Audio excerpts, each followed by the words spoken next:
Welcome, everyone. It's a real thrill to be here with all of you for a really special event today with Robert Macfarlane, who is one of my personal favorite authors. So a real honor to meet you, Robert, and to have you with us today. As we're just kind of getting organized to get started, I believe that a link has been put in the chat for those of you who are online. And if you could just write in the chat the Indigenous territory that you are watching from, that would be wonderful, just so we can see the diversity of all the places that people are joining from. Yeah, we are gathered here today for those of us who are in person on Musqueam, Squamish, and Tsleil-Waututh territory, and are really grateful to be. I'm really grateful to be an uninvited guest on this land, and I wanted to do a little bit more of a personal land acknowledgement today. We had some discussion about it in our team, and when I come to Granville Island, I live just over in the West End, close to what's now known as Stanley Park, and I always take the little aquabus ferry over. And before I had my current role, which is as the executive director of Sierra Club BC, I used to practice as a not-for-profit environmental lawyer, along with my colleague, Linda Nowlan, who's also joining us on a panel today. And one of the first clients that I had as a young lawyer was an elder named Siamshan from the Squamish Nation. And he and I have had a long relationship now. We continue to work together.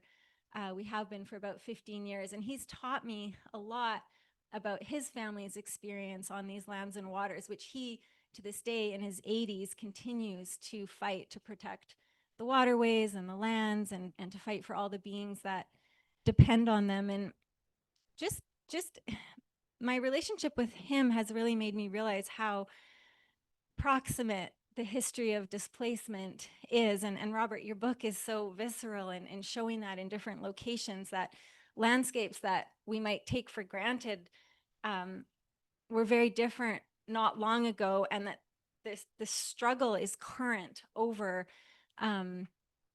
who can inhabit and who can thrive on all the spaces that we inhabit. And my friend Siamshan has taught me so much about that in the place where I call home, which is this area. And his grandfather was living in Stanley Park before it was a park, and his family was the last family to be living there before the city of Vancouver turned it into a park. And his family was literally eating a meal in the daytime when the parks people came to dismantle his family's home, and they were sent to the Kitsilano Reserve, which is just adjacent to where we are now. And they were there for about 30 years before they were again displaced to Squamish. And so all these lands continue to be contested to this day. So I think that I was reflecting on that as I journeyed over here over the water today to join this event. And I'm grateful to Robert for just the way that your book, in just such a beautiful and respectful and moving way, brings those struggles to life, like really all around the globe. So yeah, I'm really grateful to share space with all of you who are also thinking about these things today. So I I'm thrilled to say that we have a really large turnout, not so much in this space, which is very intimate, but we have about 1,200 people, I think, who were registered online. So there's a lot of people that are part of this conversation today, and about 30 of us here in this room. For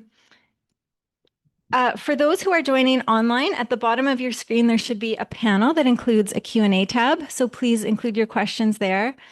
You can add them at any time, and we'll try to get to them during the Q&A. And if you're having any technical issues, send a chat message to Aurora, and she'll be able to help you. And just a reminder to all of you who are here that this event is being recorded. Before we begin the conversation with Robert about his book, we have a special guest who is joining us from online, and her name is Grace Vickers. And Grace Vickers is co-founder and a member of the Lakiep Firekeepers, also known as the Youth of the Gitxsan-Lakiep, a collective of Indigenous youth and allies on the Gitxsan-Lakiep, which spans along the Skeena and Kispiox rivers. The Firekeepers are dedicated to protecting their ancestral lands, waters, and ways of life. Rooted in the laws, stories, and teachings passed down through the generations, the group works to uphold Gitxsan sovereignty and cultural resurgence. Through land defense, legal advocacy, community education, and youth organizing, they challenge extractive industries and colonial systems that threaten the Gitxsan-Lakiep. Their work fosters solidarity, strengthens Indigenous self-determination, and safeguards the land for generations to come. Grace is speaking live from her territory. Those of you on the live stream can see her, but we in this room will only be able to hear her. And we are grateful that Grace is able to join because it's so important to ground this conversation that Robert's book has sparked around the struggles on the territories adjacent to us that are fighting to protect their rivers. So Grace, I will turn it over to you now. Hi, thank you so much. Simgiget, Sigidam Hanak, Gilbawiltsik, Denise, Sakudze, Skyze.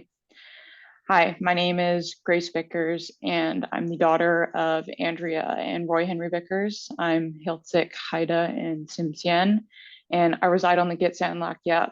And even though it is not my territory, I've lived there for the last 21 years, and I find it my duty to pay rent by giving back.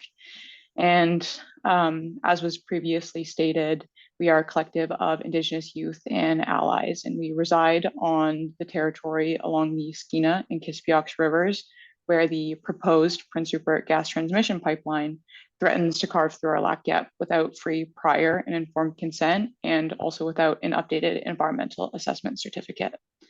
But on behalf of the Firekeepers, we want to acknowledge the importance of the work Robert is doing and congratulate him on his book. And as I reflected on his work in Is Our River Alive, it resonated really deeply with the ongoing work we're doing as Indigenous youth on unceded Gitxsan territory in so-called British Columbia. The Skeena and Kispiox are more than just waterways. They are living relatives who fed, teach, and sustain us. So our resistance to PRGT is not only about protecting the land, but it is about defending the life, memory, and relationships embedded in these rivers. The Gitxsan-Lakiep encompasses 33,000 square kilometers. Much of it is untouched and ecologically pristine. The village of Kispiox, also known as Unspayach, lies 300 kilometers up the Skeena River and another 300 kilometers from the sacred headwaters. With no industry, dams, or settlements affecting our water, we were able to fish, drink, and live from these rivers as our ancestors did. But PRGT is a big threat to all of that. And despite having zero pipe in the ground of a 900-kilometer route, the project was recently granted a substantial start and is being fast-tracked through newly passed legislation like Bills C-14 and 15 by the BC NDP.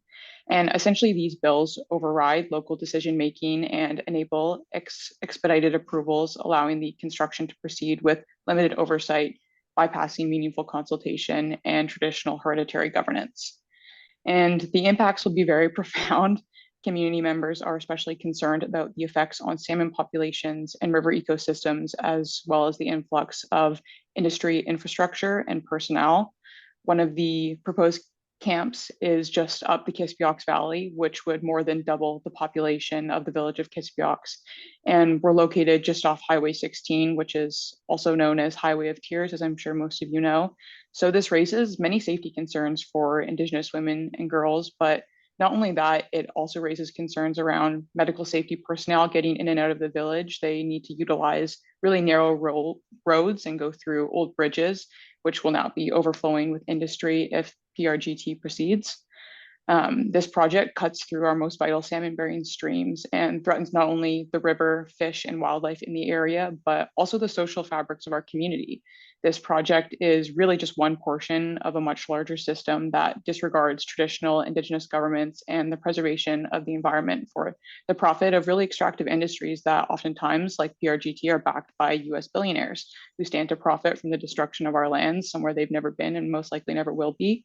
But events like the annual Peace and Unity Summit, which will be taking place on Gitxsan territory this August, will allow people across the map to really focus on building trust and reciprocity and to enhance relationships between nations, but also between Indigenous and non-Indigenous peoples, building an alliance to stand against further environmental degradation and supporting the rehabilitation of ecosystems and communities, because together we are stronger. What decisions are made upriver affect everyone downriver, and I promise you that the decisions made with PRGT will affect everyone here, even if it's not directly through this project. If it's not us, it's going to be somebody else in the future.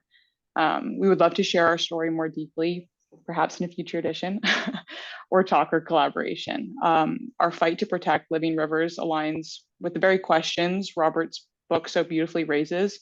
And while our website will be sent out to everyone, and through our website, you can find a map that outlines the proposed pipeline route, along with our solidarity statement that we encourage you to sign. But with that, I would like to say Doyaksum Nisum, and I'm looking forward to hopefully hearing more on the process of getting rights for rivers. And with that, I'll hand it back over to you.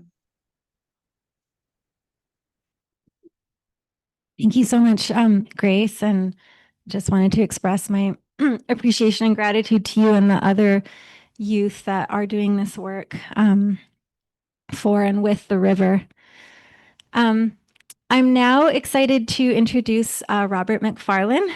Robert is a best-selling storyteller, songwriter, poet, and teacher, and the Wall Street Journal has described him as the great nature writer and nature poet of this generation. He's won too many prizes to list and shapes how readers of all ages think and feel about the world around us. He's certainly influenced and nourished my thinking and work for many years now. It's a real honor to be in the room with him. He will be in conversation today with Sierra Club BC's lead organizer, Flossie Baker. And so I'd like to welcome them both up here now.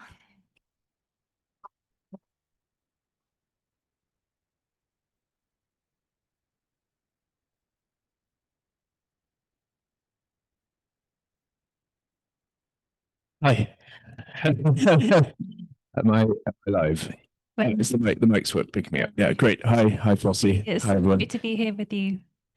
We know that you are towards the end of a whistle-stop tour of your book all the way across North America. We're your very, very last event. You must be so tired.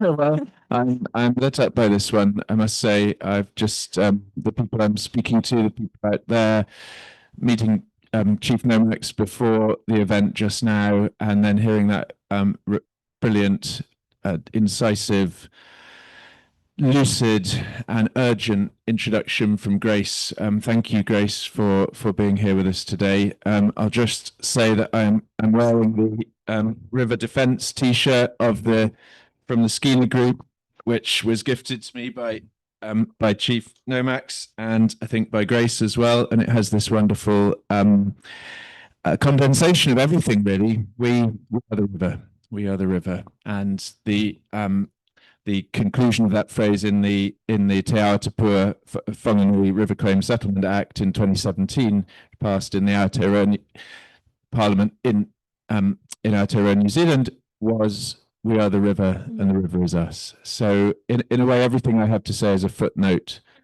to that and to what Grace has just said. But so, thank you. Thank you. So you fly home tonight. Tell us a bit about the river that you're going home to and the watershed that you live in. Oh, thank you. I love the invitation to begin with. I live in Chalk. I live in 90-year-old Chalk in Cambridge. Much of England is chalk, and the Chalk Stream network is a fragile and a beautiful thing. It's as rare as coral reef. It's a kind of cloud forest, but because it lives in the south of England, we don't recognise it for what it is, its rarity. There are only about 200 to 300 chalk streams and rivers in the world, and 80% of those are in England. So I live near a spring, and I think anyone who lives near where a river is born, and a river is born in many places at once, knows that it's a place of rare magic. But it is a very fragile place as well. 9 Wells Wood is the name of the little wood where those springs have risen and flowed away for between 10 and 12,000 years. And they have only dried up once in the year of my birth, in the month of my birth. I don't think it was my fault. Um, um, and the only reason that they have not dried up again because the levels of abstraction, water extraction, and climate rise, global heating are such that these springs would have dried up in subsequent summers, including 2022, which was a notoriously hot one in England, are because they are on life support. So there is a pump, an augmentation pump is fitted to those springs. So I live near a miracle that is being kept alive by the same privatized water industry that is taking from it. My mum's family come from a small village called Woodford, which is also, it's along the River Avon, which is also a chalk river. But I was born in South London, and I always thought that the river that I was born closest to was the Thames. But having read your book and learning about these 20 or so ghost rivers that flow under London that are covered now with concrete, I did some research and I learned that the River Peck actually flowed almost directly under the apartment that I first lived in. Wow. Yeah. Peck person. I'm a Peck person. All right. But it made me so angry to learn that. It was like such an eerie feeling. And where we come from, almost every river is sick. There's no river in England that you can drink from anymore. There's barely any that you can swim in. And it almost feels like we have this sort of cultural amnesia about what healthy, spirited rivers should look like. That's a beautiful phrase, healthy and spirited rivers. Yeah, there aren't many of them. I do always say that, so the trajectory has been from undrinkable to unswimmable to untouchable. It's not an absolute rule, and there are still, I'm for good or ill, I'm patron of the Outdoor Swimming Society and have been since its foundation 20 years ago next year. So I always feel it's important to say that rivers' health fluctuates depending on rainfall and chemical release and so forth. So there are still many rivers you can swim in at certain times of year. I'm not sure there's any river I would freely drink from in England now. But so coming to Canada, where I think the delusion of infinite capacity and the delusion of infinite resource is one of the things that water defenders and land defenders battle against. The idea there is so much of everything. Well, we can just draw down on this limitless resource. That isn't the case in England. We know now that privatization, a young story about water as liquid asset to be juiced by private equity companies, has brought our river system to the brink of collapse. You write that rivers are easily wounded, but given a chance, they heal themselves with remarkable speed. Their life pours back in. Can you tell us a bit about how you have seen rivers heal and become healthier, and what do you think they have to teach us about healing?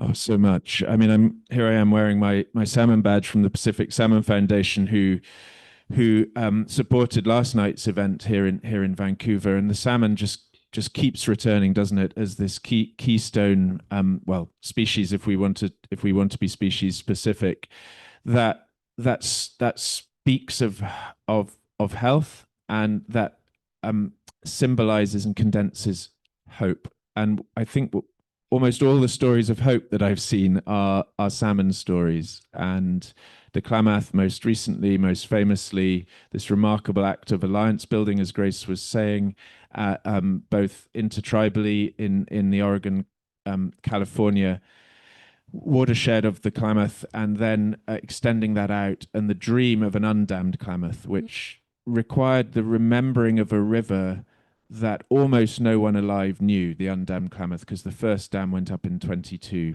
So I've become fascinated by what technocracy might call a kind of radical reimaginings of rivers, with lives, with deaths, and with rights. And of course, to many people in many traditions and cultures, that's self-evident. But we in the Western technocratic, as it were, world have suppressed and forgotten those self-evident truths. and resource has replaced life force. It's just that the resourcification, the assetization, and in my country, the total privatization have become the dominant stories. So I have seen harm and I have seen hope. And the salmon who made their way up past the Iron Gate Dam, and within 2 days of that dam coming down last autumn, were the strongest bearers of hope that I know. Thank you. That's a wonderful story. I've been thinking a lot about the generations who have had their relationship with rivers so badly hurt. It must have been so painful for them to see the damage done to the rivers in such a dramatic way, and whether that began centuries ago or even in more recent decades, as you said, with extreme privatization or industrialization. And you talk a lot in your book about this idea of shifting baselines, benchmarks, and how it's hard to know what we've even lost, because it feels like each generation starts with a new place with that. And I feel like a lot of people today, we don't specifically know what we've lost, but we know that something is really, really off kilter. And I'm so curious, how do you think people are affected by this loss without even necessarily knowing it? It's a fascinating question. I do say in the book that we know a lot about shifting baseline syndrome, but it's almost always spoken of as a negative. So generational amnesia, as it's sometimes also known, is where one normalizes the loss because one does not know the previous level of abundance. But what I call lifting baseline syndrome, the kind of positive version of that, is also possible. And actually in the UK, in England, I tend to try and be very nation specific here, partly because water is managed differently. But in England, you know, in the post-war period, and certainly in the mid-19th century, those are two of the peaks of river decline. And so rivers have been brought back to health. They have healed people as they go. I saw an amazing architectural detail in the center of Manchester, obviously that one of the hearts of the Industrial Revolution. And there I was with somebody and they said this balustrade on the bridge was built up, and this extra foot of ornament was placed on the bridge because the river was thought to be so sick and so ugly that the citizenry should be prevented from having to see it. And of course, when you cannot see a river, you do not care for a river. It becomes more vulnerable to damage and decline. And that's why these ghost rivers sort of fascinate me. We build our cities by rivers, and then we build our cities on rivers, and the ghosts get forced underground. And here we're back to the hope again. And I write a little about these amazing daylighting projects, this beautiful word or verb or noun from urban planning, which is the return of rivers to the surface of cities, the unburial of them, the deghosting of them. But my guerrilla short version of that is that people should go out and take big pots of blue paint and very wide brushes, and if they know where the courses of these buried rivers run, they should paint great blue rivers on the pavements and the parking lots and the sidewalks of their cities, so that everyone knows when they're crossing a river. Because rivers, this amnesia about how utterly fundamental fresh flowing water is to everything we do, is again so self-evident and so forgotten. So go to the hardware store, folks. I love that. You have such a gift for being able to invite people into a deeper relationship with the landscape. And Thank you. to me, it feels like your previous works, they kind of feel like signposts, or almost like a little trail of breadcrumbs that people can follow in a direction to be able to do that. Wait, hold on. Bad things happen to Hansel and Gretel when they follow the breadcrumb trail into the woods, right? Sure. Okay, these are good breadcrumbs to a good place. Yeah. You wrote this gorgeous kids book called The Lost Words, which is all about the names of birds and berries and plants in the UK that are falling out of common use. And as you just said, you know, when we lose the names for these plants and animals, then it's really hard to have a relationship with them. Yeah. To me, this book is A River Alive. It feels much more than just a gentle invitation or a little nudge. It actually feels like your hand is coming out from underneath the water and dragging us in with you. And this is a good thing. This is It's a good thing. Okay, okay. Because exhilarating. oh, that's good. And That's good. the journey that you go on from the cloud forests in Ecuador to the Chennai Delta to the Matashakau Shipu in Innu territory in Quebec. What do you hope that this book will do in the world? Well, the world is full of water harmers and water haters and river destroyers, and it's also full of water defenders and river guardians. The book is dedicated to the rivers and to their guardians. It was written, and I mean this non-trivially, it was written with the rivers, and at times it did feel like it was written by the rivers, particularly at the two surprise endings of the book, surprises to me, as well as perhaps to the reader. So I suppose, yes, this is by far the most urgent book I've ever written. It's about an idea that is ancient, that the world is alive, but it is one that power has systematically suppressed and forgotten. And so I wanted to honor water and river guardians, to reanimate a relationship with rivers who flow, rivers who rise at their spring sites and who meet the ocean, and to just adjust some of the language which which we, and again that we is a culturally specific we, use to the living world. We objectify. And Ursula Le Guin, the great Ursula Le Guin, this book is full of, I realized after I'd finished it, full of references to speculative writing, to Stanislav Lem's Solaris, to Hayao Miyazaki's films, Princess Mononoke and Nausicaa, Valley of the Wind, and to the great Ursula K. Le Guin. And she says, and I'll actually read it because it's quite such an amazing, you don't want to get UKLG wrong. And she says, one way to stop seeing trees or rivers or hills only as natural resource is to class them as fellow beings, as kinfolk.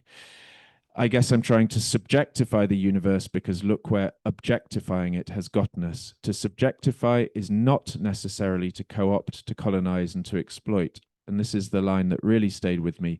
Rather, it may involve a great reach outward of mind and imagination. So this book is that attempted great reach outwards on my part.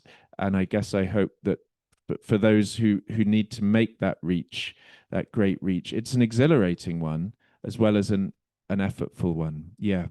And anyway, that's what I want to happen. Thank you. You just mentioned that this book was written with the rivers that flow through the pages. Who flow through the pages. Thank you. You never presume to speak for the rivers. Why is that? And can you just go into more of the difference? Yes, there was a time when I thought that I might write as a river, ventriloquize the river, speak for the river, and then actually that just quickly became untenable and undesirable to me as both philosophically and stylistically. And so rather, because a river is a gathering, a river is a collaboration, a community. Water, as Robin Wall Kimmerer says, is held best by a community. I realized that it needed to include many voices, need to be lit by many minds and many voices, but I would never speak as the river, and rather do my best to let the river speak with and through me. And this may be too theoretical a turn, but the decolonial theorist Edouard Glissant, he has this fascinating phrase about what he calls the right to opacity. And the right to opacity is the result not to become transparent to other regimes of perception. And that may take the form of, as I write about in the book, the Sariaku people of the Ecuadorian Amazon, who, resisting world-endingly catastrophic extractive incursions into their territory, have declared the Sariaku territory to be a living and a conscious being. And they absolutely refuse to allow that declaration, that ontological declaration about the nature of being and the being of nature, to be assimilated across into conventional Western environmental stewardship discourse. And the result, that is the right to opacity, or the insistence upon opacity. We will not make ourselves legible. that is also to some extent true of the river, I think. And so it would have been at least an impertinence on my part to try and speak as the river, always with. Your journey to each destination, Ecuador, Chennai, Quebec, New Territory, it also shows us how different laws around the world are evolving regarding river protection, and also that lots of things are going in the right direction. And I'm curious what brings you the most hope when you think about the broader rights of water movement. Well, it was fascinating talking to Chief Nomax a little beforehand, and to learn that he had used and been drawn towards a personhood declaration for the living waters of his territory.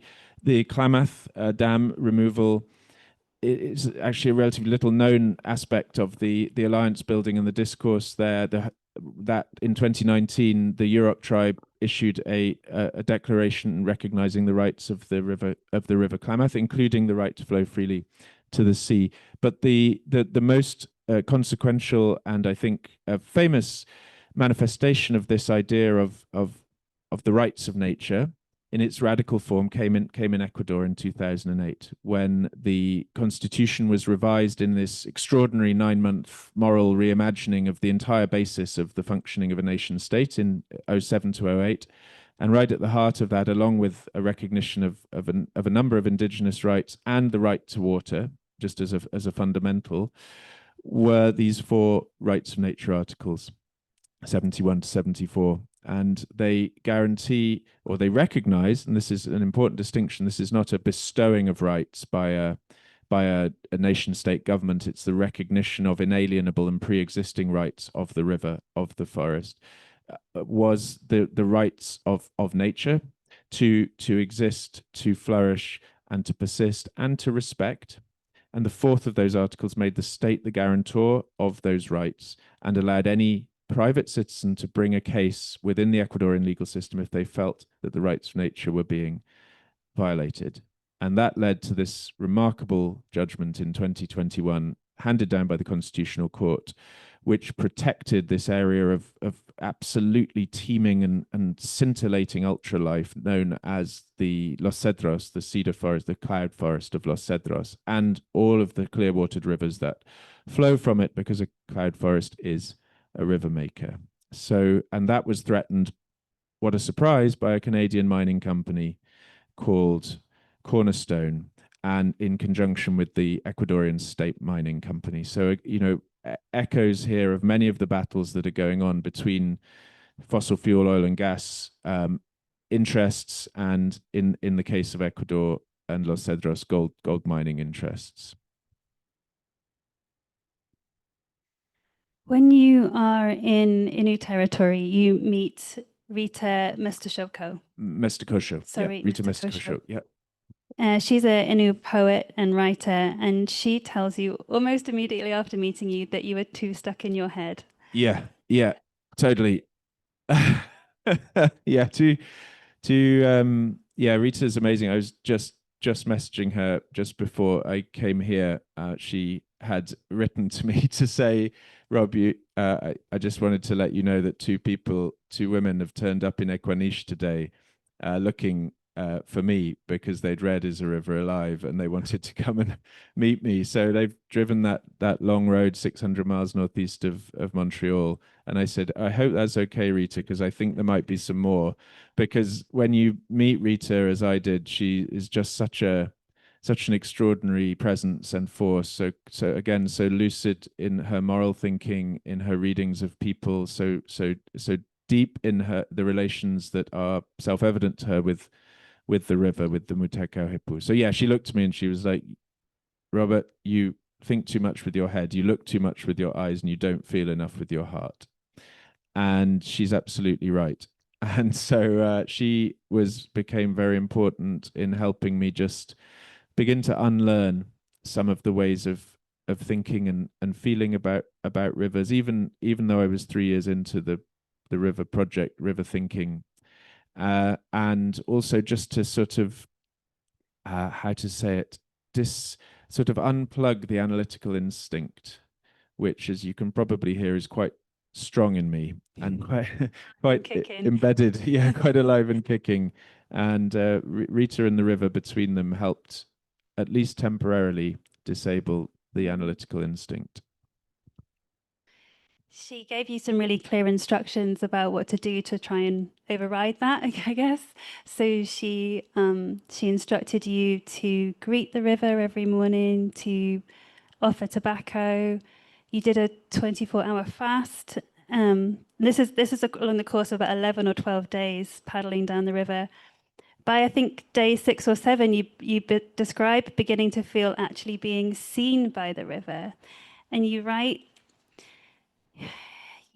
this. There's a thrumming in my body, the source of which I cannot identify. I remember an account I'd heard from a man who was swimming in an Arctic fjord when a pod of orca approached him. He sank beneath the surface and drifted in order to seem less like prey. A female orca circled him 6 times, looking at him throughout. I could feel her echolocation through my whole body. The river is starting to feel like that orca, as if some vast and unknowable other life way is scanning me, echolocating me, clicking away on frequencies far beyond the hertz range of human ears or minds. And then finally, at the end of this really long kayak journey, at the point where the river makes sea fall into the Gulf of St. Lawrence, something really special happens, and it's not a voice that you hear per se, but a kind of co-presence, and it's something that is almost impossible to find words for, but somehow you manage. And I'm wondering if you would be so good as to read to us what you wrote about that moment. I will. Thank you, and thanks for reminding me of that echolocator, that sense of being scanned and recognized. And I did subsequently speak to somebody who had been echolocated by a sperm whale, and he said that, which obviously just the emanating power of that was bigger even than that female orca, and he described it almost like being in the bass in a big club on a on a wild night, with some drum and bass pumping away. He said you could just, your whole body, even though you could see nothing, was feeling that sense of being scrutinized, of the world examining us rather than us examining the world. And yeah, should we thank you. Actually, I'm going to use this one just because I know that it's got the right text in. And this book went through, I think I bought my proofreader and copy editor a number of presents because it went through, I think, 7 different proof stages. And yeah, did you want me to start from we approach the jaws? Yeah, okay. So, and then I think we'll move to the next phase of this. Well, thank you for these brilliant questions and the generosity with which you've opened them to me. So we've been 12 days on this big river. I don't really know what else to say apart from this utterly surprised me when it happened, and what I've written about it is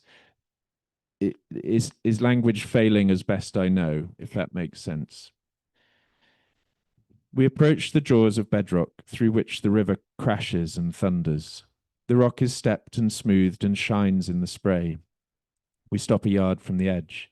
At our feet, the river smashes ceaselessly into a supermassive white hole of its own making, churning and quaking, and I feel queasy and drawn and obsessed. The rock beneath us is juddering from the water's force, and the vibrations move through our bodies as if they were tuning forks, so that our bones turn turbulent, and our minds also. And now the rock we stand on gleams and is liquid. It also roils and has eddies, though they are too slow for our human eyes to see. And the water is all pearls and bulbs, and the rock is those things too. So we must surely fall through it or sink into it. And there are sounds with no source, and spray from the gorge drifts upon us, dewing our clothes and wetting our eyes, and tiny rainbows roam like iridescent insects, and we talk as best we can amid the uproar, and we realize that our speech is speeding up under momentum not our own, is becoming rapid with answers and thoughts tumbling across and into one another, and later both of us will describe the shared sense that somewhere on that almost planet-old rock we stepped across an invisible border and into a zone where the usual locks and screens were not in place.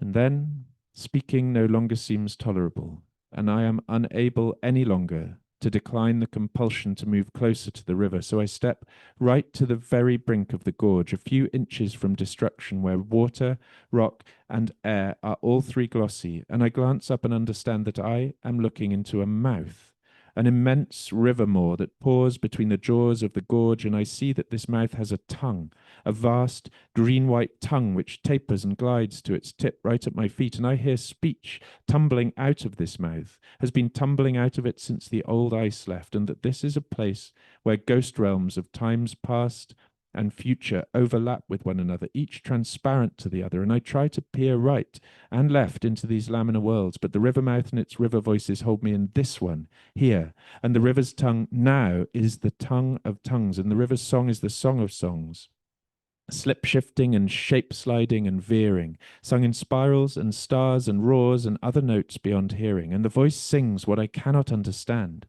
however much I long to, and my heart is full of flow, and I sit because I can no longer stand, and then I have the dim but unmistakable sense at the shatter belt of my awareness of an incandescent aura made of something like bears and angels, but not bears and angels, something that is always transforming, and in that moment it is clear to me that this is the aura of a river being, and the coast of my mind senses this force, this presence, and I know that this is no Pepper's ghost, no projection or illusion or trick, and that the question Rita wanted me to ask of the river is nothing to do with fear or age, but is after all, and of course, the question of life, which is not a question at all, but a world. Find the current, follow the flow, and the river's voices say and sing what I cannot comprehend, and each time I lean my mind out to listen, they retreat in the measure I approach them. So instead I start to scrawl the pages you are listening to here, and the paper glistens with river mist until I'm just jotting words in ink that's blotting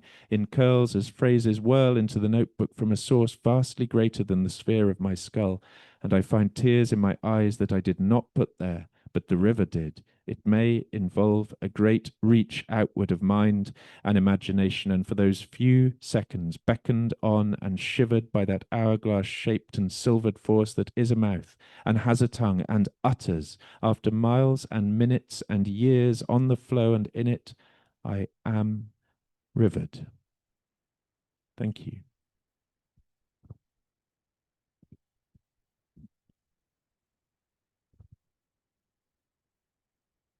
Thank you. Thank you. Thank you. There's I read that twice, and both times I caught my breath, and it's just a really special moment to hear you read that live. So thank you. I've only done it once before, so thanks for asking. And yes, tears in the eyes that I did not put there, but the river did. Yeah. I think in this room also. Me too. Oh, well, thank you, Robert. We're gonna shift gears a bit now and invite Hannah back, and also Linda Nowlan, who is a lawyer who has spent her career advocating for stronger laws to protect rivers and other marine bodies. She's also led a number of key environmental organizations, including West Coast Environmental Law and the David Suzuki Foundation. Please come back up, both of you, and we're going to shift into a little discussion. Excellent. Do you want to? You're just going to squeeze on. Pass another mic along. Got one there, but you need a mic. I'll share with Flossie. All right, fine. There is another mic here. I'm going to... Cozy sofa. Hannah, do you want to ask the first question? Sure. So when I was a new lawyer at West Coast Environmental Law, I had the good fortune to be mentored by Linda, who had joined the organization with a new practice of marine law, but she had previously practiced freshwater law for many years prior to that. And so I was under her tutelage, which was an incredible experience for me. Linda, I'm wondering, Robert's book talks a lot about this emerging practice that's happening in some states towards recognizing the legal personhood of water, and that often has its roots in Indigenous laws that are millennia old. But I'm wondering if you can comment, just give us a little bit of an overview or history of freshwater law in this province. Yes, thanks, Hannah, and what a honor to be here. And I already told Rob how wonderful I found his book. So I'm thrilled to be part of this conversation. I think I'll just start with the main thing is that the river has no voice in law here, really, not in the way that you write about. So that's a major defect. But water law has changed a lot over the years, and it is headed, I hope, more and more in the right direction. When the Water Act first came around in British Columbia, it was developed to give gold miners access to water, not near where they were mining. And then since 1909, it evolved, and it was always for human uses. It was always for agriculture and hydropower and municipal development and all sorts of human uses. And really, the environment didn't get starring role, sadly. And that became apparent because the quality of water deteriorated. Thankfully and fortunately at West Coast and Sierra Club and lots of other great NGOs, there was a change in the water law provincially that came about, and you can see the shift in the name of the new water law. It was called the Water Sustainability Act. So that was a great change in 2014. It recognized a lot of things, the importance of environmental flows, the need to regulate groundwater extraction, the need to consider the environment just in general, and to prevent over abstraction. And environmental flows in particular was such a great gift. That's really the answer to the question, how much water does a river need? So great to have that in our law. Still problems though, but I'll end on a happy note to that question. Thank you, Linda. My question to you, Hannah. We're a multi-juridical society here, and the laws pertaining to rivers in Canada have their roots in British, French, and also Indigenous law. I know that early on in your legal career, you were very fortunate to be invited to work in an Anishinaabe community on Georgian Bay, Nayashinaming. And I'm wondering, can you share something that you learnt about water law from that experience? Yeah, thank you, Flossie.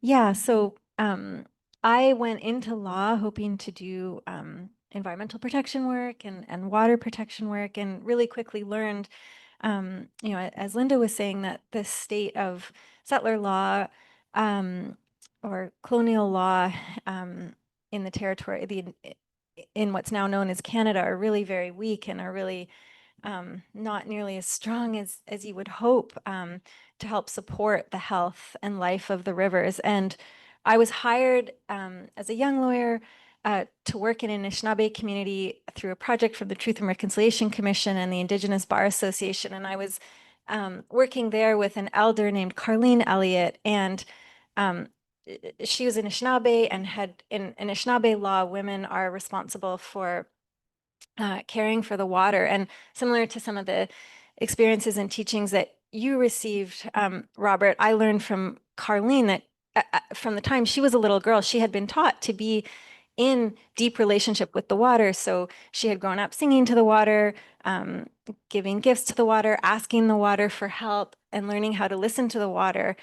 And she encouraged me to do the same. And you talk a lot in your book about just the awkwardness of trying to step into that when you're a person that wasn't raised that way, or maybe, you find yourself the first time as an adult trying to do that. And but it was a huge gift to me, because I now do try to the best of my ability to go to different water bodies and to listen, and to try and say what my intentions are towards that water, even though I feel so inadequate sometimes, and to listen. And that was my first introduction, in that case, into Anishinaabe water law. And it really gave me a sense of the power of it, and especially in contrast with what I was learning about some of the disappointments of you know, of BC law and Canadian law in relation to the water. And it was interesting just to conclude about that experience. Towards the end of the first summer that I was working in that community, the band council at that time passed a bylaw to try and protect some of the streams and waterways on their reserve land. And my colleague and I, who was also from the community, Lindsay Burrows, the two of us, after we heard about that bylaw being passed, went to the seniors' home where Carlene Elliott was living and told her about this. And she was so sad when she heard about that bylaw being passed, and she just shook her head and she said, "Laws are for the lawless." And she had such sorrow in her voice. And I reflected on that for a long time after and came to understand that, you know, she felt that by the time you had to create that kind of external law, that so much had been lost of what to her was the real law, the Anishinaabe law that she had grown up with. So that was a really powerful learning moment for me. And she did give me permission to share that. Yeah. Oh, is it my turn? Another question. All right. Okay. Linda, you've had, you know, such a diverse and varied career. And I'm just wondering if you can talk about some of the different tools you've learned both within and outside of the law around water protection and ecological protection more broadly. And if you can just speak to, yeah, some of that range of tools and some of what you found most effective. Yeah, I'd be happy to. I mentioned one already. That's the environmental flow provision in the BC Water Sustainability Act. Just having regulators have to turn their mind to this question about how much water does a river need is a real shift in mindset, and it wasn't done before. So that tool comes to mind, and I won't go into too much legal detail because I know that that is maybe not what this crowd wants to hear.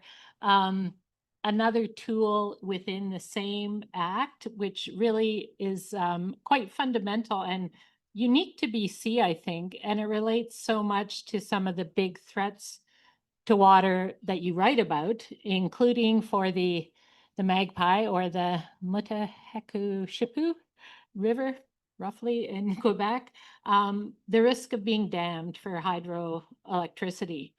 And what we have had in BC law for a number of years is a provision that says no new dams on protected rivers. I don't know of a similar provision. And the list of rivers is I think there's about 10 or so of them. One of them is the Fraser. And the Fraser is this huge river. As we all know, it flows out into the sea here at Vancouver. It drains 2/3 of the province.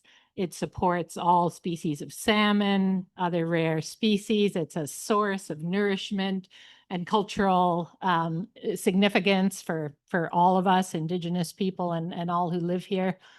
And there aren't that many wild rivers, undammed wild rivers in the world.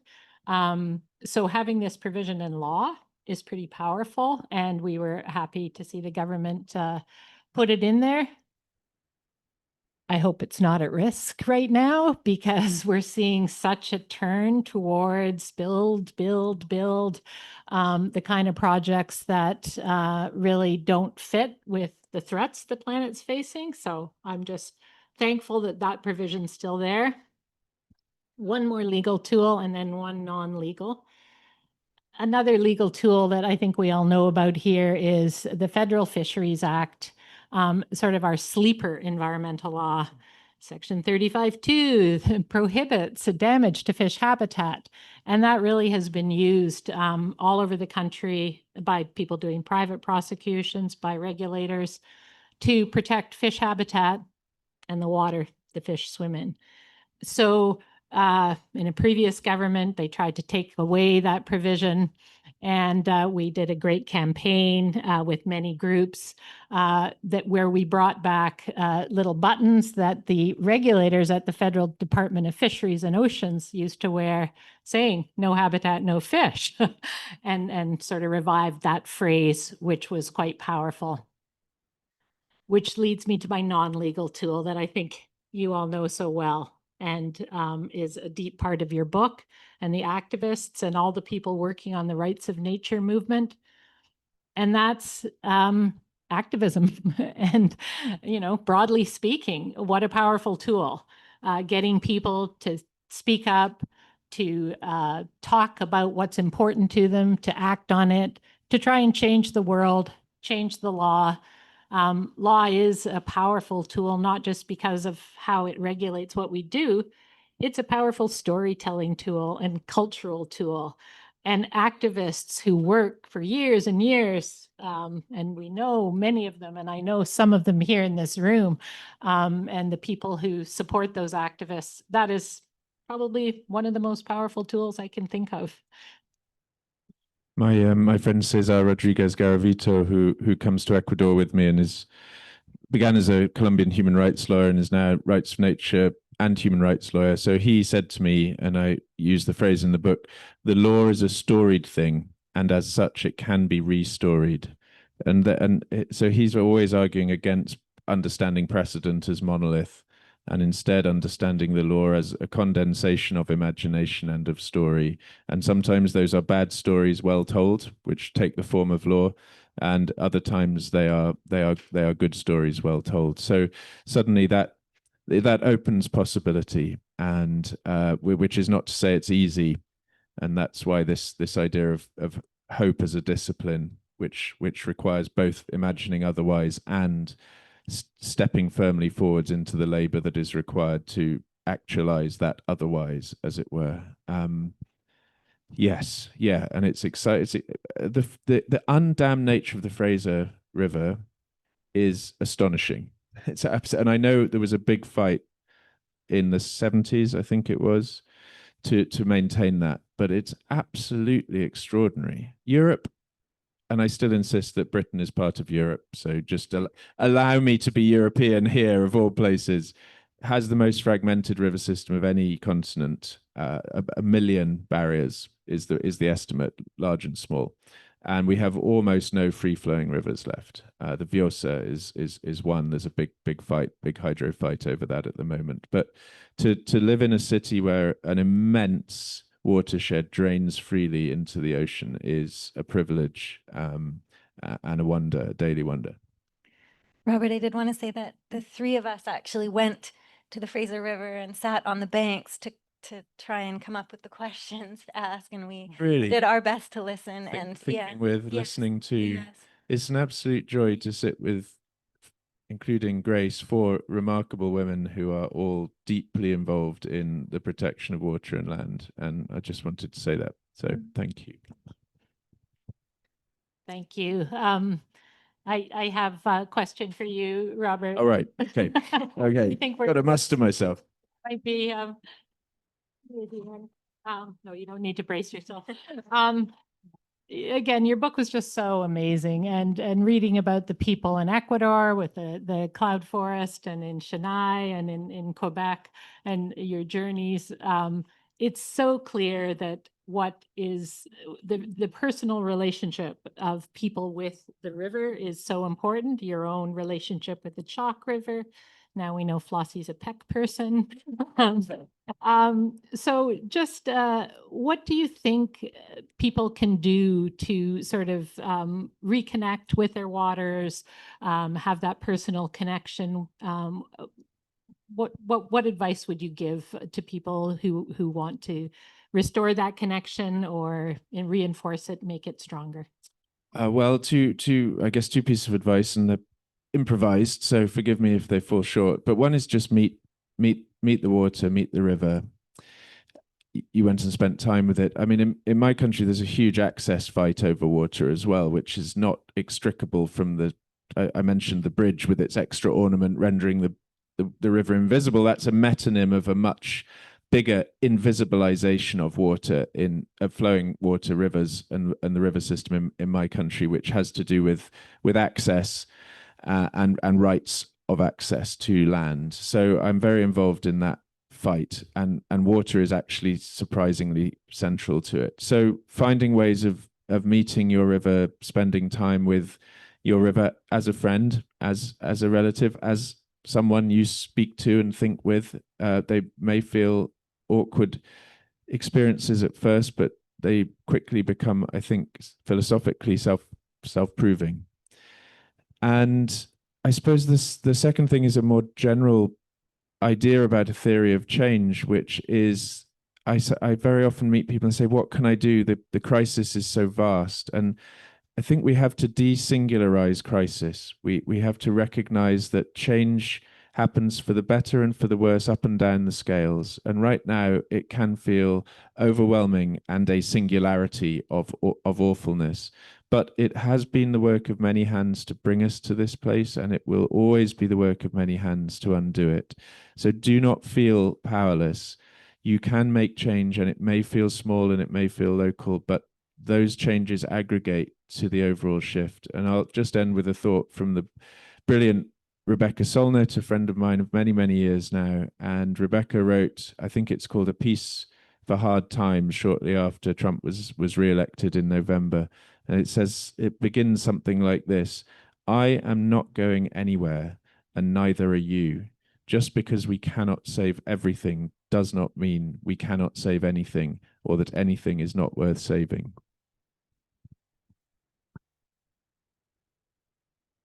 Thank you. That was the perfect place to end.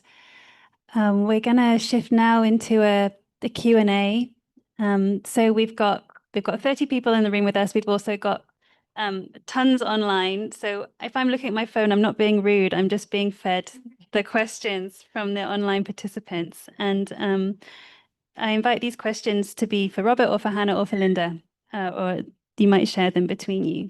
So maybe we'll start with people in the room. Does anyone? Yes. And if you could speak really loudly. Yep. Talk a lot about resilience, environmental resilience, but you have added our resilience, and it is so important. Thank you.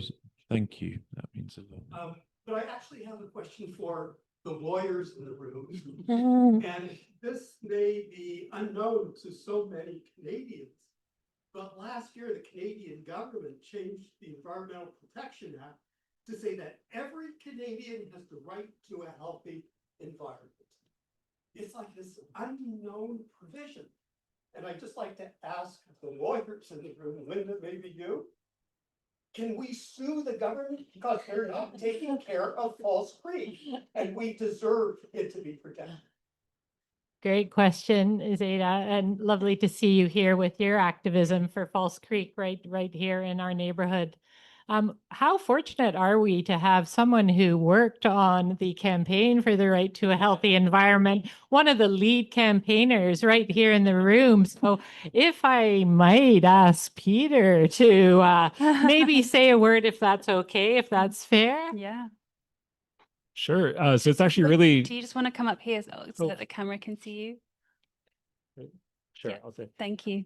So it's actually a really nice story in terms of success of a campaign. My name is Peter Wood. I'm a professor at UBC now, but I used to work for the David Suzuki Foundation on the Blue Dot Right to a Healthy Environment movement. And after a very long campaign, we managed to get Right to a Healthy Environment acknowledged in an existing law, the Canadian Environmental Protection Act. And now there's this 2-year period of implementation as they figure out, what does that mean? And it's a really important time to lean in, and a really important time for people to be noisy and let people know that there's an appetite for it. Because I think that's what I realize, is that the process is actually more important than the outcome. So we got the law, but the process of mobilizing, the process of engaging people and getting people excited and almost expected and feeling that we should have this is actually more important than just having the provision. And so now it's a bit of a test. Now that we have it, do we use it? Can we breathe life into it? And the critical test is, can a federal law make it past this barrier of jurisdictional chasm that we have between the federal and provincial governments? And that's what I'm watching for. Will it have that reach? But it ultimately, again, will come down to citizens being noisy, being loud, and asking for it to be implemented. but happy to speak to you about that later too. Yeah. Suing is good too. I'm just going to take a question that's come through from the chat. And I think this is open to anyone. How can river advocates harness the power of story to advance legal recognition and protection for rivers? Oh, well, the lawyer seems to be looking at the storyteller. Greetings again to everyone out there listening online. Richard Powers, one of the great novelists of the world, writing today in the Overstory, his great book of trees and tree life and tree stories. He says a good argument never changed anyone's mind. The only thing that can do that is a good story. I actually slightly disagree with Richard on that, because I do think arguments are really important as well. But I think all of us know the power of what happens when we're seized by a story. And though the Klamath story is not a simple one, particularly in the upper watershed, and anyone who's interested in the complexities of the Klamath story should read J.B. McKinnon's great coverage of that, a very long form piece about the upper Klamath and some of the conflicts there.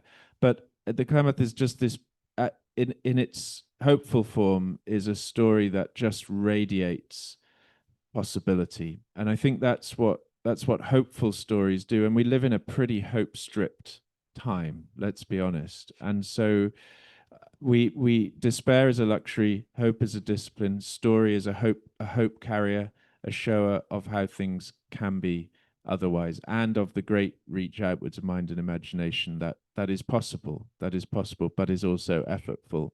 So story speaks to heart as well as mind. And to close that thought, somebody recently described the word hope to me as not a noun, but a verb with its sleeves rolled up. It's a stunning answer. Thank you. Sydney, you had a question, and then I'll repeat it back so that the online can hear. I wanted to ask, how strongly do you think this idea of no more dams can hold, when we know that Site C dam energy is already spoken for, it's done deal. We've got 2 LNG pipelines, one that's gone through CGL, we've got the new one here to T. The liquefaction process alone takes such tremendous amounts of water. The hydro that is necessary to drive the pumping stations to get that LNG to where it needs to be processed for shipping. The energy consumption that is going to explode with respect to these new pipelines that are built and not built and being plopped. What are the chances with C5 now overriding, as a matter of national security, this idea of no more dams in BC? But that was a very long question. I'm struggling to summarize. It require massive amounts of energy, and the processing of the liquid natural gas is just going to augment exponentially. So what is your sense of the defense or the strength of provincial provision for no more dams in opposition to this new legislation that's come out that says, in the interest of national security, we can do what we will? But I'm going to do my best with summarizing that for the online folks. No, thank you. I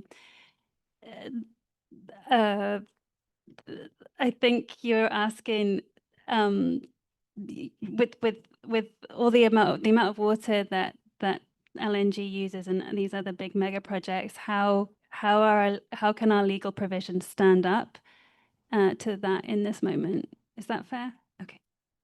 Yeah, I mean, again, great question. We are dealing with a situation where the person we elected, who we thought was not going to act like the president down south, seems to be on that path a little bit. And will the provincial legal tool hold up, knowing that the federal government, trumps the province?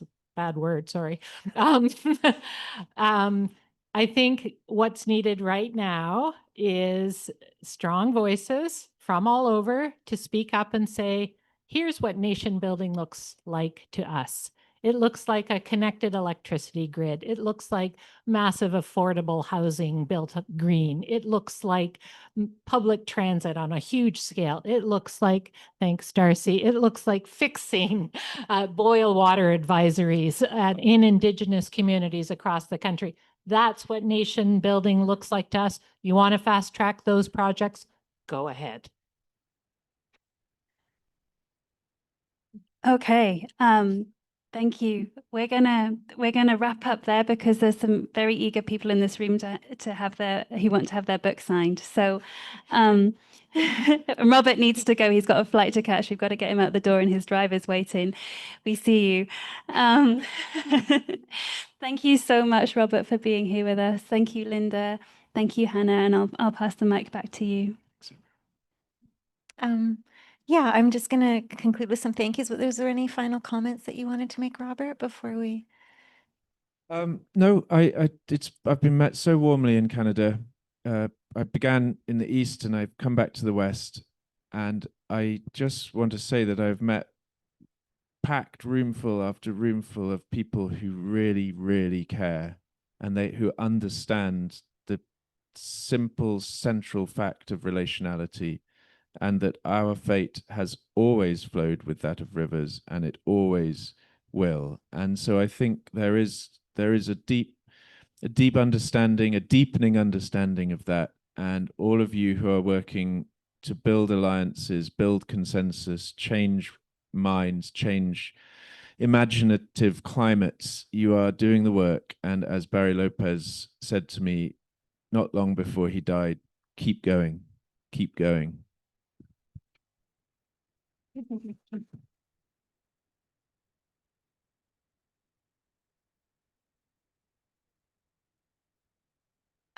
I wanted to extend a huge thank you to Upstart and Crow Books for hosting this event. This is a not-for-profit store that's focused on climate solutions, poetry, and civic dialogue. And the proceeds from their sales fund diverse programming for writers and for readers. So we're really grateful to be in the space today.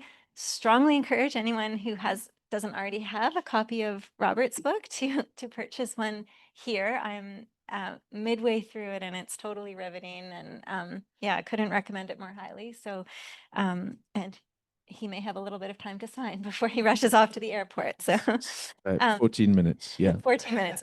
And then also I think that Grace has provided some links for how anyone in the room who's interested or online can support the work of the Lac-Yip Firekeepers. And I think there's also a link if you want to be able to donate to their work, which again, we're so grateful for the work that they are doing. And that's a wonderful way to be able to directly support those who are working hard to defend really critical river.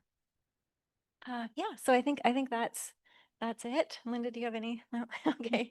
All right. Well, I think we will wrap up there. Thanks so much, everyone. Thank you all three of you so much. All right.